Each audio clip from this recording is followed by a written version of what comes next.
How could this happen in just 5 days? I screamed as I looked around the living room of my house. I had been admitted to the hospital to give birth, and in the 5 days until my discharge. The living room had become filled with the smell of rotting food. Unfinished frozen food was left on the desk, with the remnants of the leftovers. Scattered across the floor were plastic containers and trays, probably leftovers from some ready-made meals. Surrounding them, I could see lots of what appeared to be flies. Cleaning and tidying up is your job, right? So I just left everything as is until you got back. My husband, waving his hand irritably at the small insects flying around the light. He turned around and frowned upon seeing me, covering my nose from the stench. See, it's impossible to live in such a stinky room, isn't it? Hurry up and clean it. I was at a loss for words. Could my husband not see the baby in my arms? My name is Madison, a 28-year-old office worker. I've been working at the company I joined right after graduation, blessed with respectable supervisors and colleagues, and everything's been going well. A few years ago, I married Ethan, who I met at the same company, is 2 years older than me. After we got married, I continued working, and Ethan and I were good colleagues at the company, and after work, we were great partners, supporting and encouraging each other through our troubles. When we were about a year into our marriage, I found out I was pregnant. We were delighted since we wanted a child. Our parents and in-laws cried tears of joy when we told them. My in-laws have been kind to me since Ethan and I started dating. When I first went to their house to greet them before we got married, they welcomed me with open arms. After getting married, since our homes are close, Ethan's mother and I often go out on weekends, and we've built a good relationship. When I told Ethan, "Your parents are truly considerate and wonderful," he nodded and said, "Mom's been an amazing mother who's looked after me."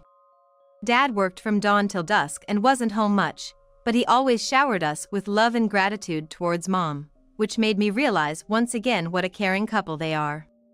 After we got married, my mother-in-law would often express concern, saying, "Values have changed over the years, and as long as you and Ethan are happy with your lives, that's all that matters. But I worry that you, Madison, will be burdened with all the housework now that you're married and working." I reassured her with a smile, saying, "No need to worry. Ethan and I are splitting the chores well and helping each other out," and she seemed relieved. Actually, Ethan and I began living together after we got married. My mother-in-law knew this and was probably concerned about whether we could live together without any discontent. Of course, there were some worries about getting married without having lived together first. But Ethan was always kind to me during our dating period, never forgetting to be considerate even after many years. So I was confident that we could live together without any problems. True to my expectations, Ethan had been sticking to the promises we made since we started living together, and he never pushed all the responsibilities onto me. He even said he wanted to lessen my burdens more.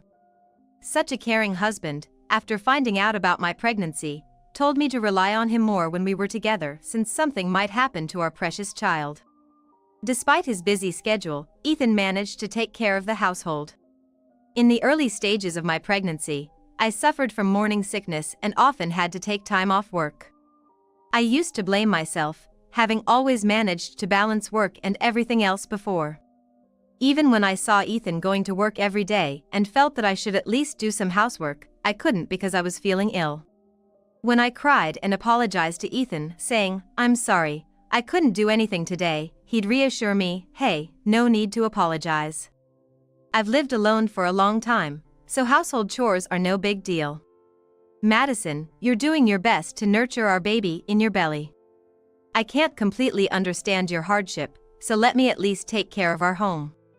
Lately, Ethan has been very studious, buying parenting books and diligently studying every day. Seeing him like this made me realize again how glad I am to have married him. My pregnancy went smoothly, and I spent it without any worries until the birth.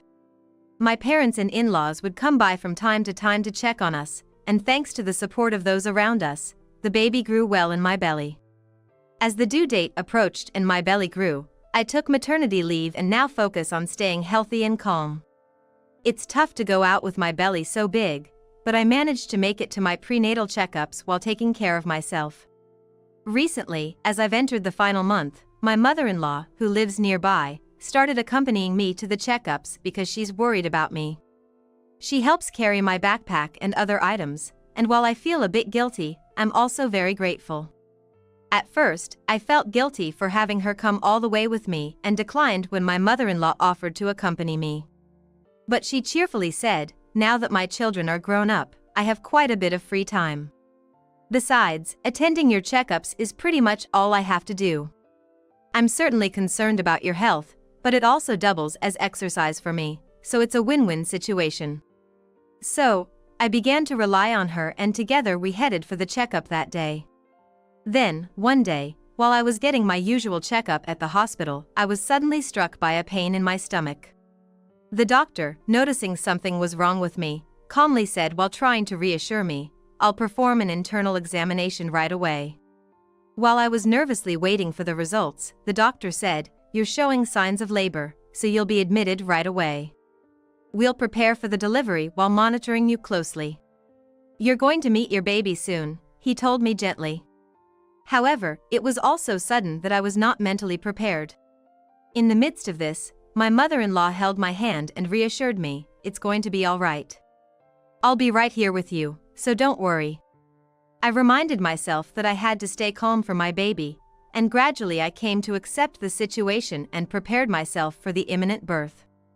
I had calmed down a bit when my mother-in-law said, "I'm going to run home real quick to grab what you need. I'll be right back. I'll also give Ethan a call," and she dashed out of the hospital. A few minutes later, my mother-in-law came back and immediately asked me, "Are you okay? Are you in any pain or discomfort? Thank you so much. You've been a great help." She held my hand and said with a smile, "It's nothing. Just let me do this much.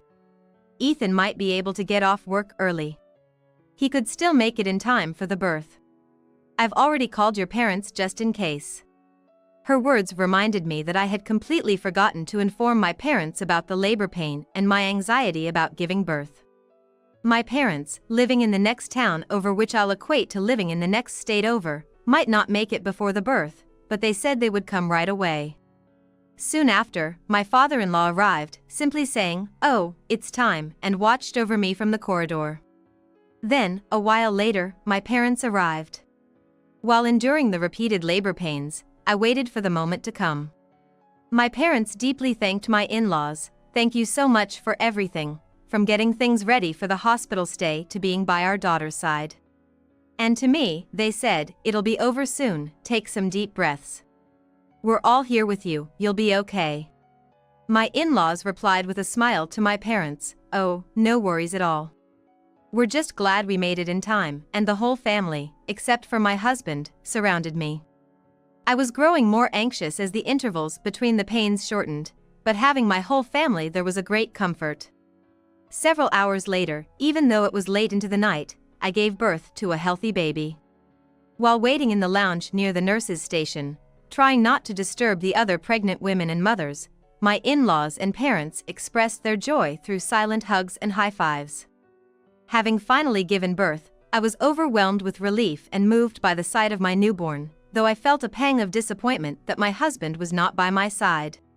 He was supposed to have left work early, and I wondered why he hadn't come, but by the next morning, he still hadn't appeared. My in-laws called my husband numerous times, worrying that something had happened, but they couldn't reach him. Even at 9 a.m., my father-in-law went to our house. But my husband did not answer. Finally, when my mother-in-law contacted my husband's office, they were aware that I had been admitted for childbirth and said my husband had left work earlier than usual. It was supposed to be a day dedicated just to me, so he took the day off, and it seems like he didn't show up at the office. After that, the whole family was in a frenzy. If I'm not at home or the office, we thought maybe it was best to go to the police, and it was starting to turn into a big deal. However, just as it was about to be noon, the receptionist informed us that my husband had arrived. Relief was short-lived, and I couldn't help but feel anxious, wondering what on earth had happened. But as I was about to speak to my husband who had come to the hospital room, I was at a loss for words. Ah, so it's born. It was all he said at first. His suit was disheveled, and his hair was a mess. As he got closer, I could even smell alcohol on him. I couldn't believe he might have gone drinking at a time like this, and when I looked at him, he showed no interest in our baby, instead staring intently at his smartphone. Trying to remain calm, I asked, "What have you been doing up until now?" Ethan, still half asleep, responded, "Sorry. I just went for a drink. It was an old friend I haven't seen in a while, and I couldn't say no. I've just been sleeping until now and got here late." He didn't take his eyes off his phone during this time, so my anger finally exploded. But before that, my father-in-law grabbed my husband's shoulders. "What are you thinking? It doesn't matter if it's been a while or whatever. Meeting friends for drinks doesn't even compare to your wife giving birth. Why didn't you turn them down?" My husband kept interrupting with "but." And it's just that. Eventually, he stopped talking altogether with a sullen face under the fiery glare of my father-in-law. After a heavy sigh, he left the hospital room without another glance at me or our baby. My father and father-in-law tried to follow him, but they couldn't keep up due to their age, and my husband never showed his face at the hospital during my stay. 5 days after giving birth, with the support of my family, both mother and child were healthy and we were discharged without any issues. As my mother and father, who had come from far away, were leaving, my mother-in-law said to them, "We're looking forward to seeing you again. Please leave your daughter to us," and on the day of discharge, she helped me get home with my father-in-law carrying the luggage. That morning, after being discharged, I texted my husband just to say I was going home, and he immediately called back. When I answered, he said, "Hey, Madison. I'm glad you're discharged safely. I'm gonna pick you up and we'll head home by car." I hadn't expected a call back from my husband and secretly hoped he might have reflected a bit. When I told my mother-in-law that my husband had called, she laughed and joked, "Well, if Ethan isn't busy, maybe he could come pick us up." I told my husband, "I was planning on having your parents send me, but I appreciate you coming to get me," and he said, "Got it. I'll have mom and dad head back right now." After informing them that my husband was coming to pick me up, my in-laws seemed relieved and went on their way. I thanked the hospital staff repeatedly and finished the paperwork before getting into my husband's car. He didn't apologize for before but seemed to be in high spirits as he drove. Soon we were home, and I felt like crying from the pain, even from such a short ride. Thinking about all the mothers in the world enduring this pain and persevering through parenting made me feel a little anxious. With my husband's previous enthusiasm for parenting, I had to psych myself up, believing it'll be all right. I chalked up the troubles during my hospital stay to him being tired or perhaps getting scolded by his dad more than he expected and sulking about it. I braced myself with the resolve that we would raise our baby together and opened the front door. Instantly, an appalling stench hit my nose. Hesitating to enter because of the unknown smell, my husband seemed unbothered and flung the living room door wide open. Immediately, the rotten odor of garbage overwhelmed me, making me feel nauseous. "Wow, that reeks. Hey, clean this up, will you?" he commanded authoritatively, a satisfied smirk on his face. "I waited the 5 days you were in the hospital, so clean this up now. Can't live in a house that smells like this." Holding our baby, I nearly collapsed on the spot but managed to restrain myself. "How can you live like this, to let the house get so dirty?" I asked, barely containing my anger, to which he nonchalantly replied that it just happened with eating and sleeping. Food left out. Washing, laundry, and trash are left everywhere. The house was in a deplorable state, unrecognizable as our home. Seeing the mess, I couldn't help but blurt out, "Stop joking around. You never showed up at the hospital, and you neglected all the housework. Before the birth, you used to help clean enthusiastically. Why have you suddenly stopped doing anything?" He responded incredulously, "Why should I be scolded? You love working, Madison. You worked hard even after we got married and until you took maternity leave. Housework is a wife's job, isn't it? I thought you'd be happy to have something to do when you got back, so I left it for you. Clean it up now that you're discharged." He had grown accustomed to the mess, nonchalantly relaxing on the couch in the fly-infested living room. It was impossible to live in such filth, let alone lay a clean towel down for the baby to sleep on. Attempting to clean while holding the baby was futile, so I yelled at my husband, who was scrolling on his phone. "Do you really think I can clean up in this state? If you're not going to do it, hold our baby at the entrance. It's impossible to care for our baby in this mess." He sighed in exasperation. "Why do I have to take care of it? Housework and parenting are your job. You're supposed to do these things, right? And since when did you start ordering me around so much? This is why women are no good. Still acting like you're pregnant even though there's no baby inside anymore. You're the worst, trying to make excuses and boss your husband around." I reached my breaking point. "Enough! What's gotten into you? Why are you acting this way? What happened to you while I was in the hospital?" Tears streamed down my face as I confronted him, and he groaned, avoiding my gaze. Then, as if psyching himself up with a slap to his cheeks, he stood up with determination. "I've been too lenient with my wife, turning her into a useless woman, but not anymore. I've decided to properly educate my wife as a husband should," he declared, his face contorted with effort. "I've done my part. I went to pick you and the baby up from the hospital to ensure I wasn't completely detached from parenting. I've made it clear that housework and parenting are your responsibilities. I'm becoming a responsible husband."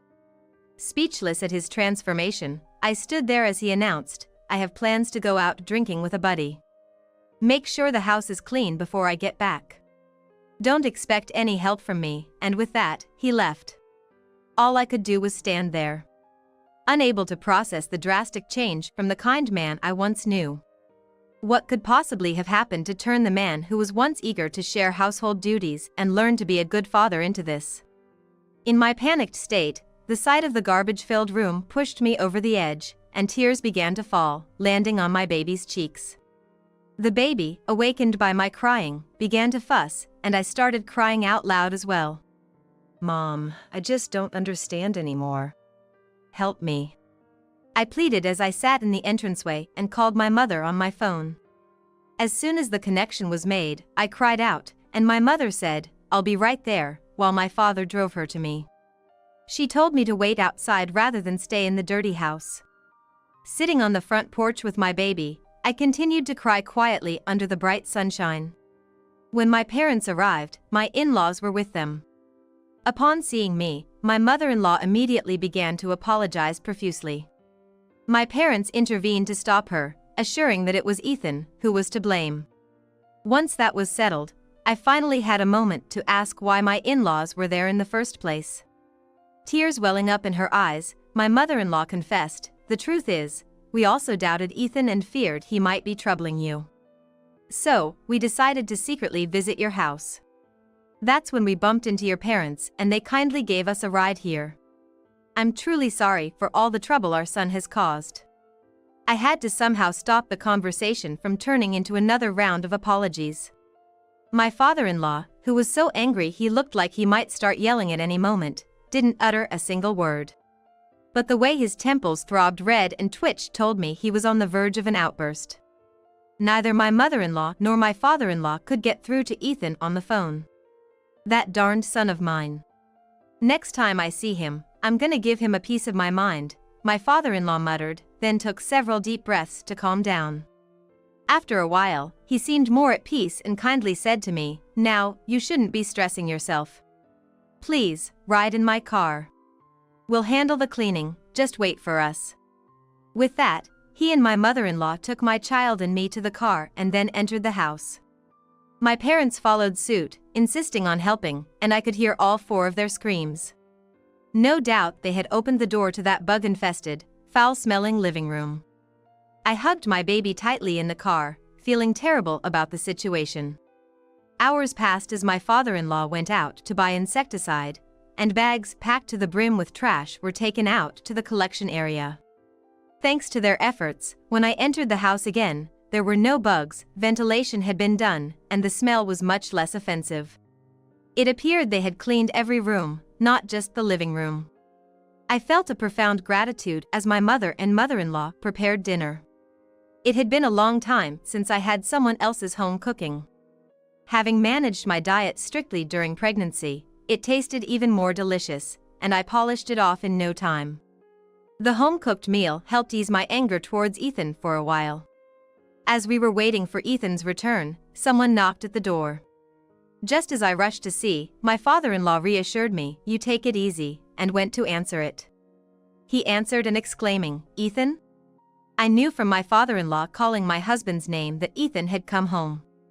I wondered why he would knock the door. While quietly trying not to wake the sleeping child, we all went to see. To my surprise, a man was dragging Ethan into the house. Ethan's face was red and swollen, and he was sobbing loudly.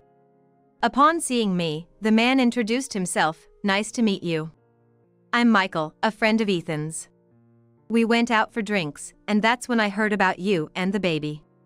I had no idea, and I am terribly sorry for causing such distress during this challenging time."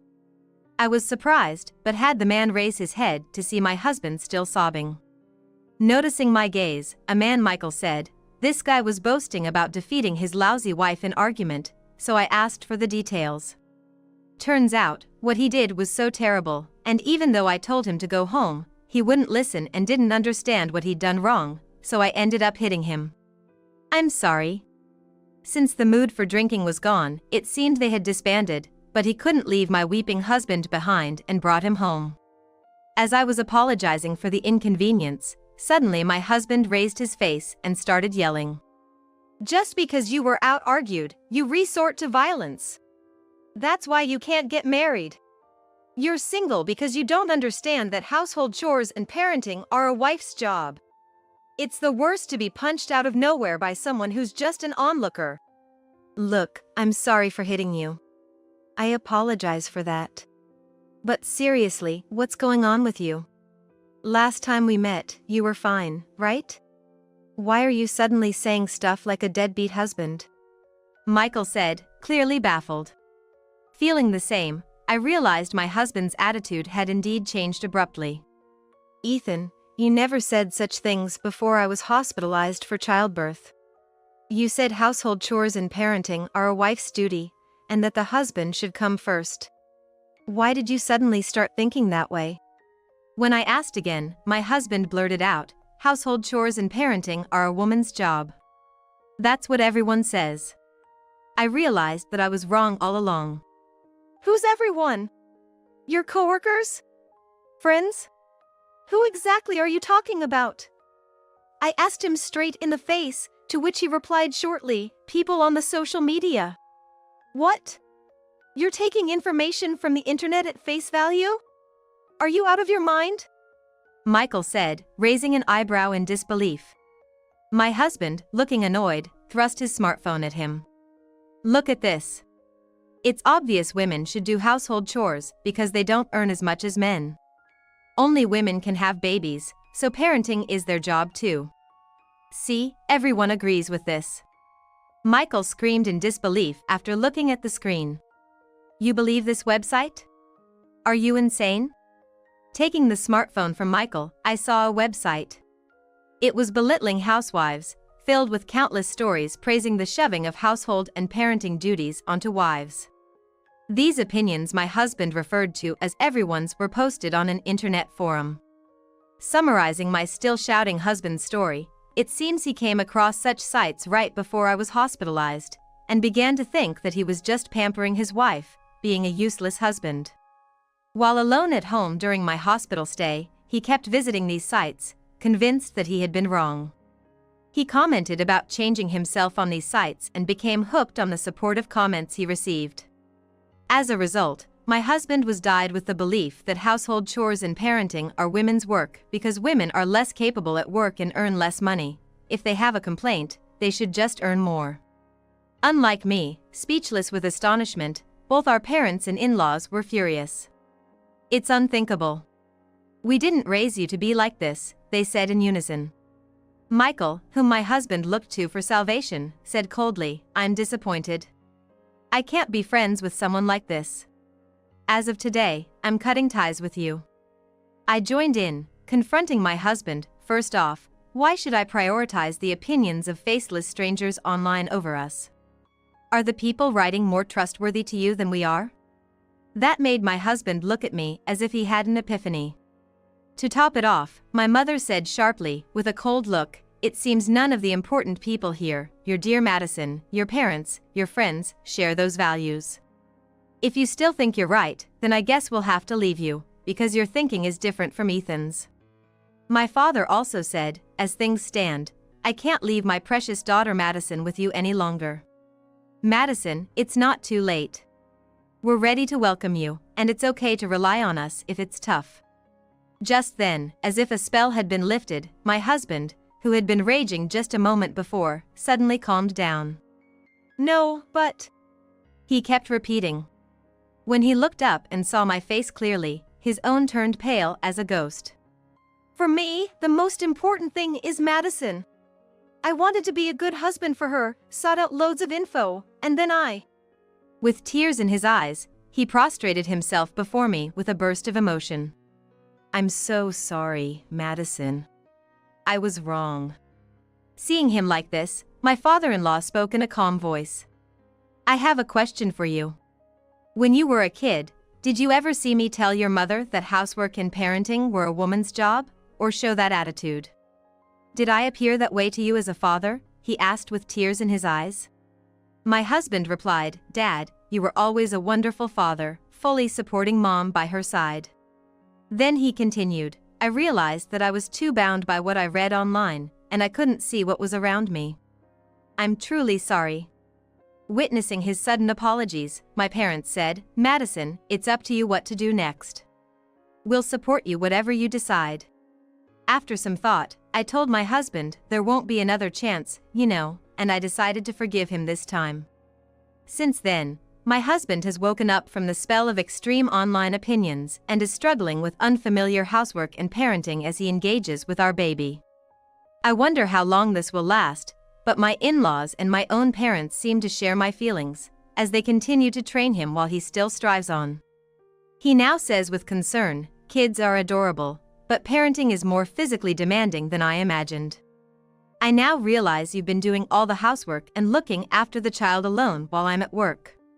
Thanks so much. If you're not feeling well, don't hesitate to rely on me." Looking at the smiling face of my husband holding our child, I think he might truly become a good father. I'm hoping these peaceful days will last forever.